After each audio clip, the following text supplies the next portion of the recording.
Hello everyone, this is Professor Mahesh Pardeshi from Parvatibai Genba Mose College of Engineering, Wagholi, Pune.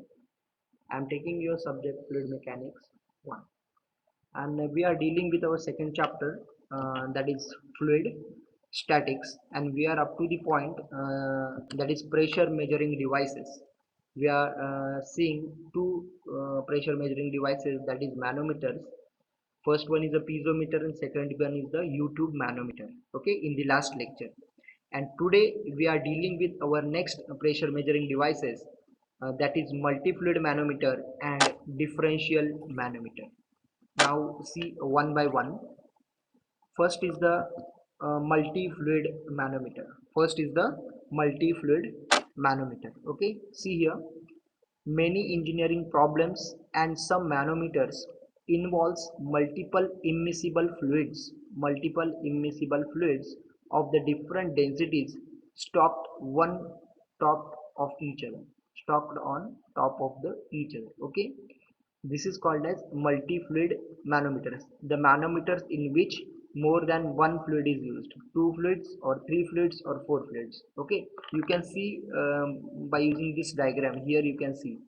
Okay, this is a container having three different density fluids. That is fluid number one, fluid number two, and fluid number three. Fluid number one is having smaller density. Okay, fluid number two having density more than this, and fluid number three having density more than above these two. Okay, and this whole system is at rest. This whole system is at rest. Okay, this is called as multi-fluid manometer.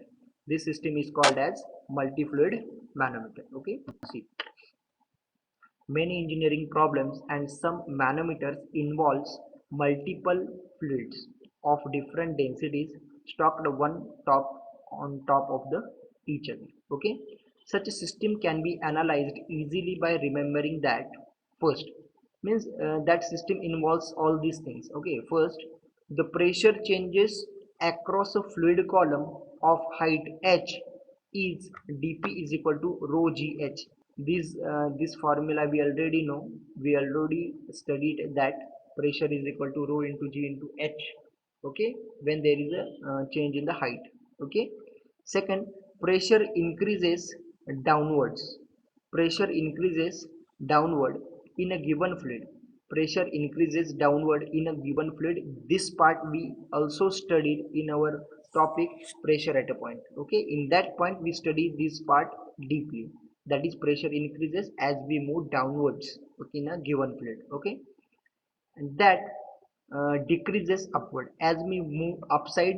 The pressure gets decreases. That's we move upwards. In that case the pressure decreases. Therefore, pressure at the bottom is always greater than pressure at top. It is very simple phenomenon. Okay, you can easily understand by using this second point. Okay, excuse me, sorry. Pressure increases downwards and the pressure decreases upwards. Okay, from these sentence we can write pressure at the bottom is greater than pressure at the top. Okay, pressure at the bottom is equal to pressure at the top. Okay, third point, two points at the same elevation in a continuous fluid at rest are at the same pressure. This point we also studied.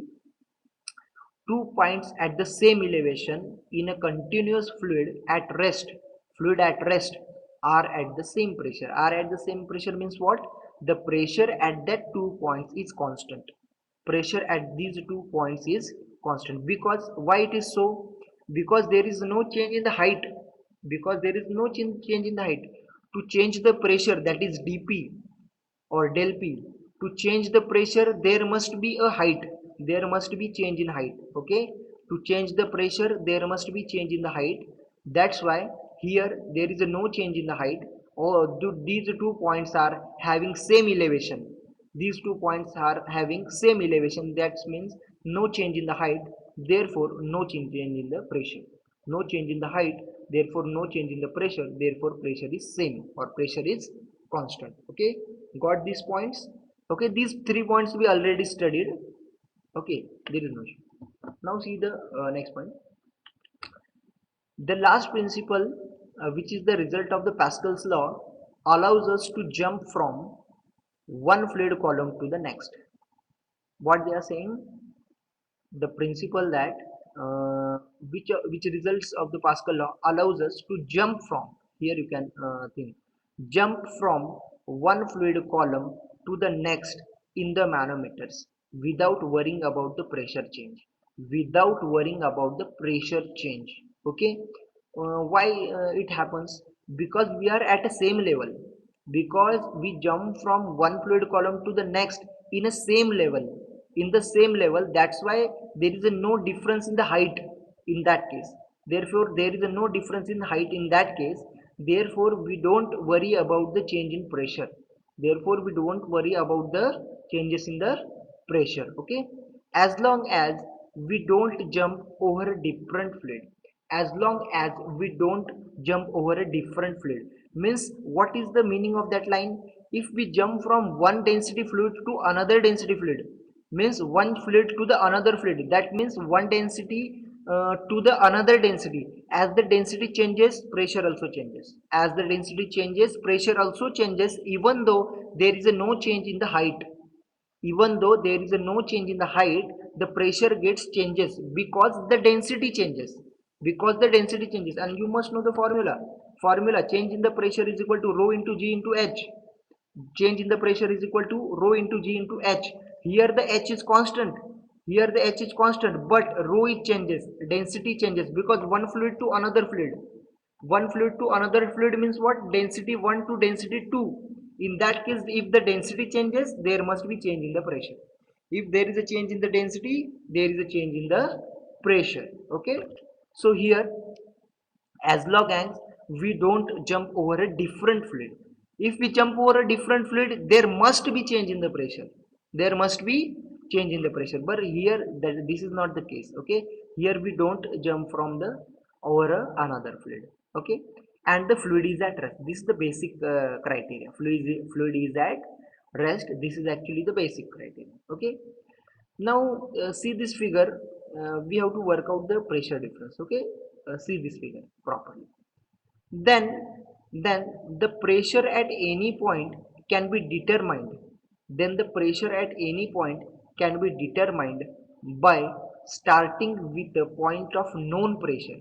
Starting with a point of known pressure. If we know the pressure of any particular point and we know the different heights, densities, then we will find the pressure at any other point. Then we will find the pressure at any other point. Okay, see, read once again. The pressure at any point can be determined. The pressure at any point can be determined by starting with a point of known pressure. Okay, see the diagram. See the diagram here. Here which is the known pressure? See, think on it. Which is the known pressure? P atmospheric is the known pressure. Here the P atmosphere is the known pressure. All of you know the value of P atmosphere, that is nearly equal to 1. Okay, it is nearly equal to 1. This value we know. Then we can find the pressure at any point, at this point, at this point, at this point. Any point we can find the pressure if we know this value. And we know this value, P atmosphere is nearly equal to 1, and we know these heights h1, h2, h3. Then we will find any pressure. Okay, pressure at any point. Okay, and adding or subtracting, gamma rho gh, adding and subtracting. Why they are saying adding and subtracting? Because if you move downwards, then we have to add. If we move downwards, because as we move downwards, pressure gets increases. As we move downwards, pressure gets increases. Therefore we have to add. Therefore we have to add. Or when we have to subtract? When we move towards upward. When we move towards upward, as we move towards upward, what happen? Pressure gets reduces. Pressure gets reduces. In that case, we have to subtract the rho gh, change in the pressure. In that case, we have to subtract rho gh. That means the change in the pressure we have to subtract. In case of the we have to move upward. Okay, as we advance toward the point of interest. As we move, advance or move, you can say as we move toward the point of interest. Okay, Here we have to find the pressure, suppose at point 1. Here suppose we have to find the pressure at point 1, this point. Okay, suppose we have to find the pressure at this point, pressure 1. Okay, pressure at point 1. So from where we have to start? Here we have to start from P atmosphere. Here we have to start from P atmosphere and moving towards this point 1, one by one. Okay, here you can see the equation. First of all, P atmosphere, it is a known pressure. P atmosphere is the known pressure. Always we have to start from the known pressure. Okay, P atmosphere. Then plus first fluid. Then first fluid, change in the pressure due to this fluid 1.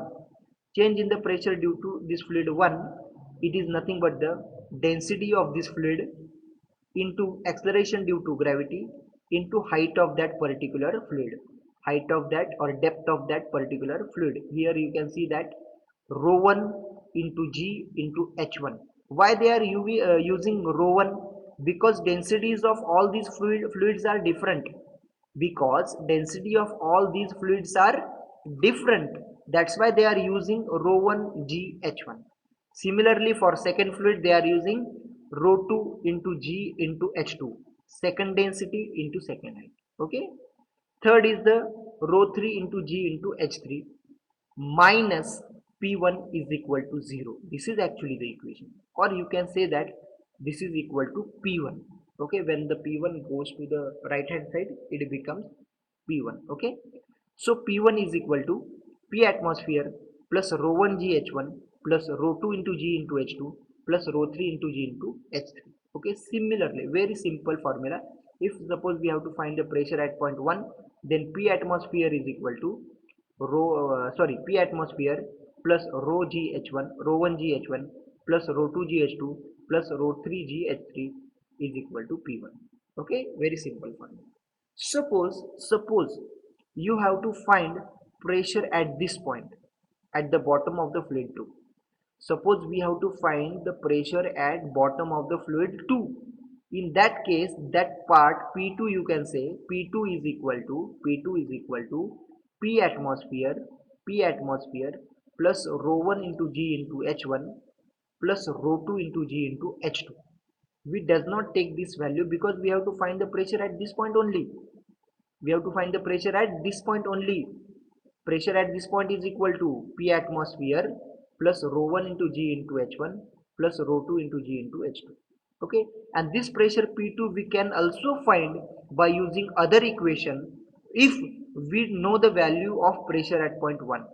If we know the value of pressure at point 1, okay, this P2 is equal to P1, this P2 is equal to P1 minus minus minus rho 3 into G into H3. Why it is minus? Because we move towards the upward.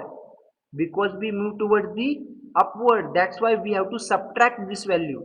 That's why we have to subtract this value. That's why it is a minus. Okay, P2 is equal to P1 minus rho 3 into G into H3.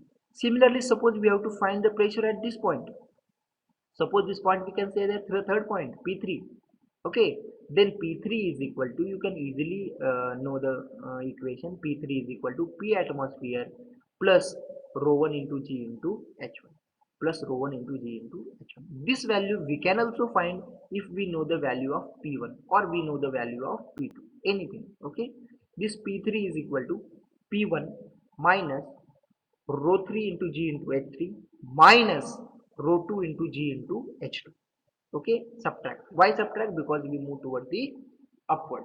Okay, all of you get the concept of multi-fluid manometers. Okay, understand this diagram, understand this equation. Okay, now we will move towards our second point, that is differential manometer.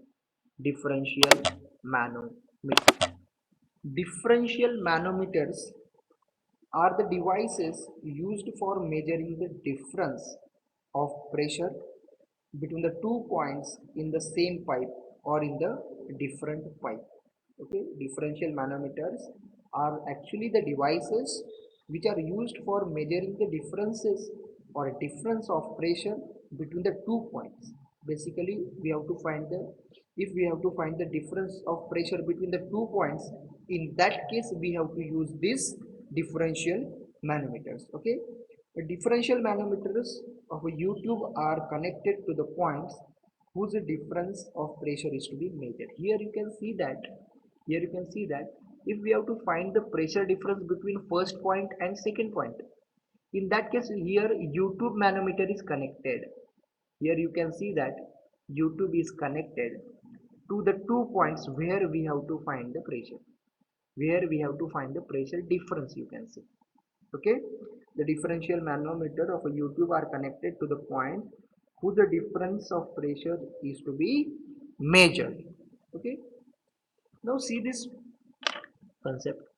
Manometers are partially well suited to measure the pressure drops.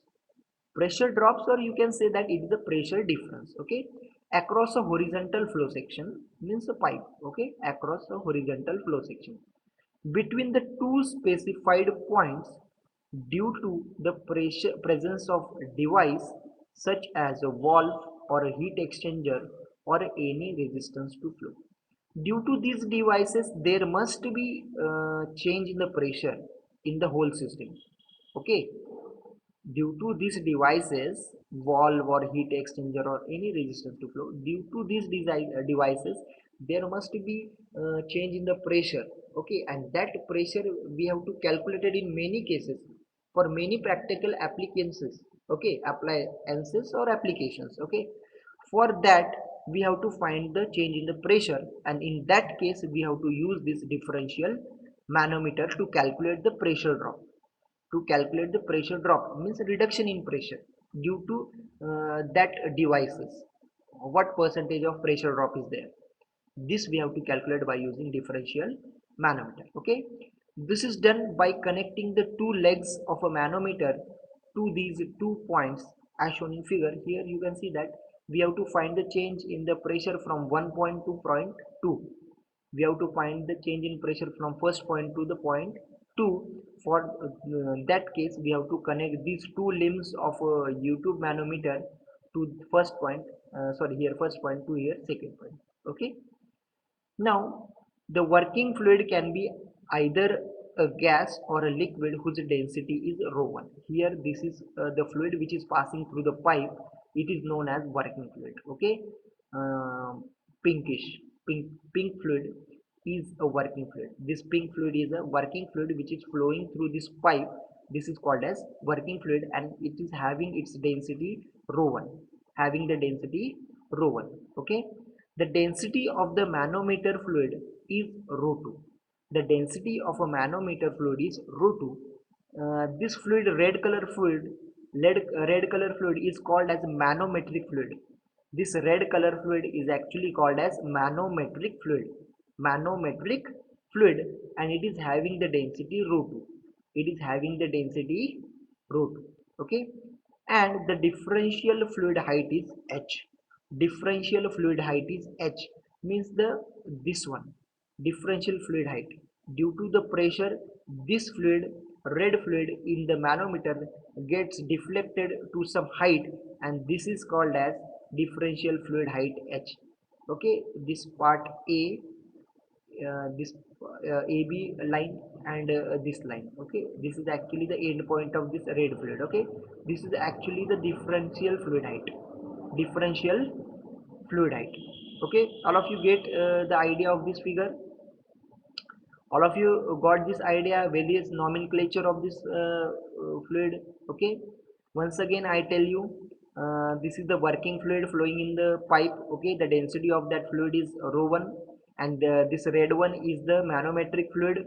Red one is the manometric fluid, its density is ρ2. Okay, and this height height difference between this red color fluid is the differential fluid height h. This is the differential fluid height h. Okay, now uh, see the next point. Okay, the relation for the pressure difference P1 minus P2 can be obtained by starting at point 1 with P1, moving along the tube by adding or subtracting the terms rho gh terms until we reach to the point 2 and setting the result of P2. Okay. Now here we already know the multi-fluid manometers. Okay, within the last some few minutes before. Okay. Now here you can see that we have to find the pressure difference between 1 point and 2 point. Okay. Simple procedure we have to use. Okay, we have to start from this point, go to this whole section and reach to the point 2, reach to the point 2 you to get the difference between these 2 points, that is 1 and 2. Okay, this is telling here in this paragraph a relation for the pressure difference P1 minus P2 can be obtained by starting at point 1 with the P1 pressure and moving along the tube by adding or subtracting. If we move toward the downward we have to add, if we move toward the upward we have to subtract. Okay, rho gh terms until we reach to the point 2. Okay, until we reach to the point 2 and setting the result. Okay, now we have to form the equation first. Suppose this is the equation we have to start with. Okay, first point, that is pressure at point P1. In the last multi-fluid manometer we start with our atmospheric pressure, start with our atmospheric pressure. Here we start with the P1, here we start with the P1 pressure at point 1 plus here you can see that suppose here inclined line is there, no need to go for that, there is no change in the pressure. If we move toward the incline there is a change in pressure in only vertical direction. If there is a change in the height in vertical direction, in that case only the pressure get changes. Okay, that's why here second term, here you can see that the first working fluid is up to this point, this one working fluid is up to this point A, first point to A point. So first of all we have to calculate the height between these 2 points, we have to calculate the height between these 2 points, first point and A point. Okay, here you can see that the height is A plus H, height is this one A plus H, means from point 1 to point A the height difference is A plus H. Therefore here it is written as plus because we move towards the downward direction, plus because we move towards the downward direction, that is why rho 1 into G into A plus H. Why it is A plus H? Because the height difference is A plus H. Okay, no problem, we reach to up to point A. Now here this part A to B is not given here. Okay, A to B part is not considered. Why it is so happen? Why it is so happen? Because we are jumping from same fluid to same fluid. Okay, we are jumping from one column to another column in a same fluid. That's why there is no change in the pressure, because we are at the same level, we are at the same level, there is no change in height. That's why there is no change in the pressure, because we are in a same fluid, red fluid, we are say in a same red fluid. That's why there is no change in the pressure. That's why this part from A to B is not considered, and this part inclined one is not considered because there is no change in the variation due to inclined part. Okay, so this is not considered, and this is not considered. Why? Because we are at the same level in a same fluid. Okay, now see the next part, minus rho 2 into G into H. This one, red fluid, red fluid, height is H, density is rho 2, height is H, density is rho 2. Okay, that's why minus because we move towards the upward, minus because we move towards the upward direction. That's why minus into rho 2 into G into H, H. Okay, and last term minus rho 1 into G into A. See this part, after this red point, this is the working fluid, this is the working fluid having density rho 1 and height is A, height is A. That's why minus because we are moving towards the upward direction, rho 1 into G into A, rho 1 into G into A, which is equal to P2, which is equal to P2. Note that we are jumped from point A horizontally to the point B and ignored the part underneath, since the pressure at both the points is the same. Pressure at both the point is same. Okay, uh, I already told you the reason why we are jumped. Okay, now solving this we will get P1 minus P2, that is the pressure difference or pressure drop from first point to the second point, is equal to P2 rho 2 minus rho 1 into GH, rho 2 minus rho 1 into GH, because this A term gets cancelled from here, rho 1 GA minus rho 1 GA gets cancel. Okay, therefore P1 minus P2, that is pressure drop from first point to the second point, is equal to rho 2 minus rho 1 into GH. Rho 2 minus rho 1 into GH. Okay, all of you get the idea about these two manometers. Today we are discussing multi-fluid manometers and the differential manometers. Okay, thank you.